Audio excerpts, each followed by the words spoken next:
How many times have you heard the debate or the argument or the conversation that small, micro-compact carry guns are not as accurate as the larger duty-sized guns, and certainly not as accurate as the competition guns that we all run in our IDPA matches and such?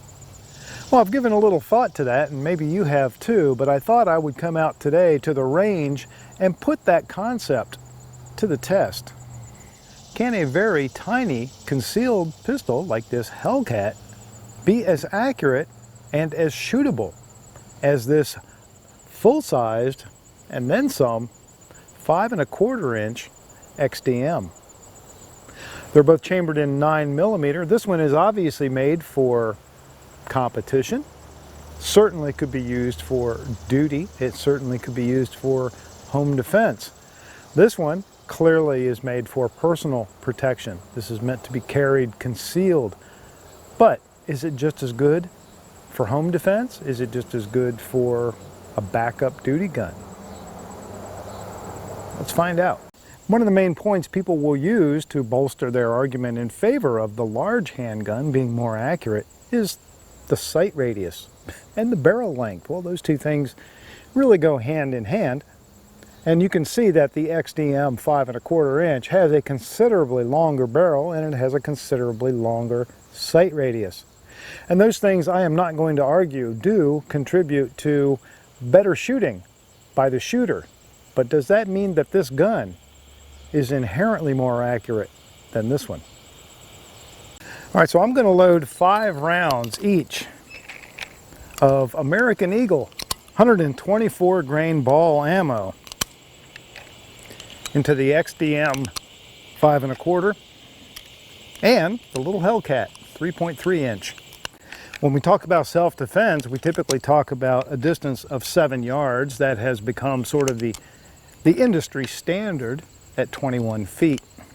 That 21-foot standard was established years ago by the Tooler drill, and that has kind of become the ubiquitous self-defense distance testing standard. And it's one that I use fairly frequently. However, just to make things a little bit more sporting, I've backed my target out to 10 yards. I'm going to take 5 shots with each gun at orange dots on my target. And let's see offhand, so we have the shooter in the mix here, how they perform.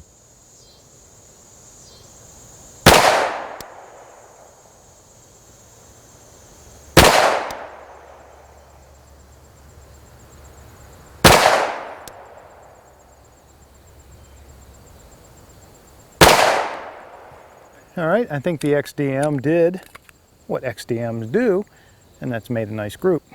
All right, well, that's not too bad with the XDM, and you can see that, you know, the shooter is part of it, and it looks like I dropped one a little low, but let's see now how I can do same distance, same target, the other dot with the little Hellcat.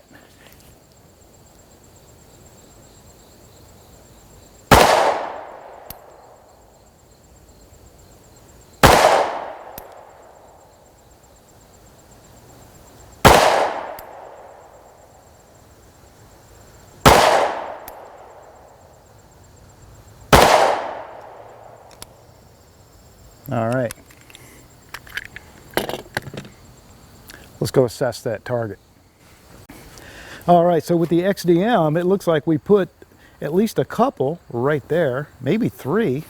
I see one flyer that went down low, and hopefully that's 3 shots right there. And if so, that's a darn nice group, and I'm pretty proud of that. When we move over to look at the Hellcat, and we can clearly see all 5 shots. They almost look like the 5 of a domino. It's a little bit bigger group, but that is nothing to be ashamed of. Those are all pretty much right where they were intended to go. All right, so I'm going to load up 5 more rounds of the Federal 124 grain ball ammo into each of these guns. And I'm going to pick up the pace a little bit. I'm going to try and shoot a little bit of a cadence. Not mag dump speed by any means, but all right, let's shoot these 5 a little bit faster. And again, I'll start with the XDM.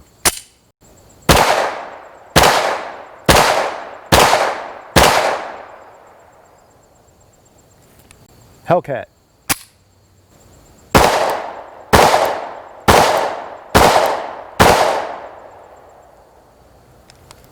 All right, let's assess. So it looks like the group moved a little bit down to the lower left, which is typical for a right-handed shooter shooting at a faster pace. Same thing happened with the XDM. But in both cases, those are pretty respectable groups, and if I had to defend myself with either one of these guns, I'd feel pretty confident in doing so. Okay, one of the key other reasons that we always say the big guns are more shootable is because they are better at handling recoil, right? It's simple physics. Well, I'm not going to try and tell you that physics no longer apply, but I have a hypothesis that that has more to do with the shooter and your ability to grip the pistol properly for its size and for your style of shooting. All right, let's look at this gun from both angles, from the front and from a profile while I'm shooting it, and let's see how much muzzle flip there is for the XDM. Okay, 5 rounds at just a leisurely cadence.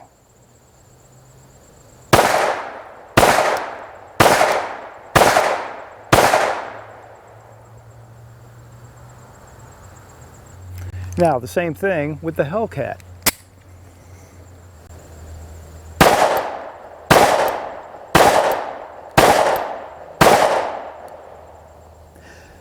It does feel like the Hellcat jumps a little bit more. It does feel like there's a little bit more muzzle lift. And again, physics are physics, but not by any means uncontrollable. And it seemed like that front sight came back down on target just about as fast as it did with the bigger gun.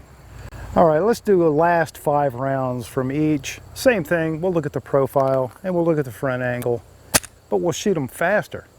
Partially to see if shooting faster makes a difference in how well I can manage the recoil, and partially because, you know, all work and no play makes Justin a dull boy.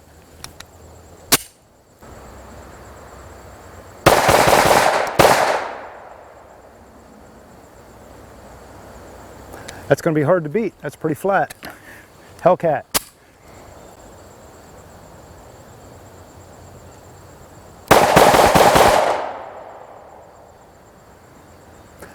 So my perception, standing behind the sights on this gun, were the gun itself climbed a little higher while I was shooting it fast, but it stayed level.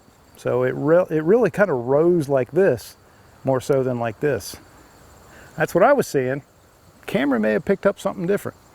Okay, offhand is the real test as far as I'm concerned for how well each gun can be shot by the shooter, and that's a test I would encourage each of you to do for yourselves if you want to solve this curiosity.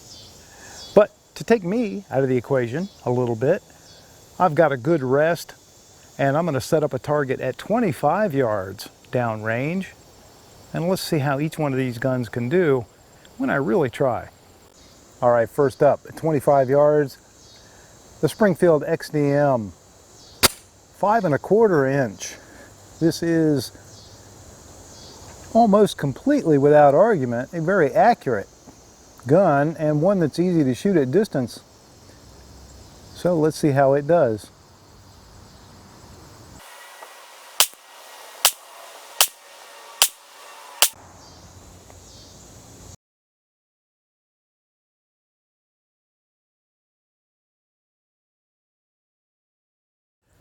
Okay, now let's try the diminutive Hellcat. Same distance.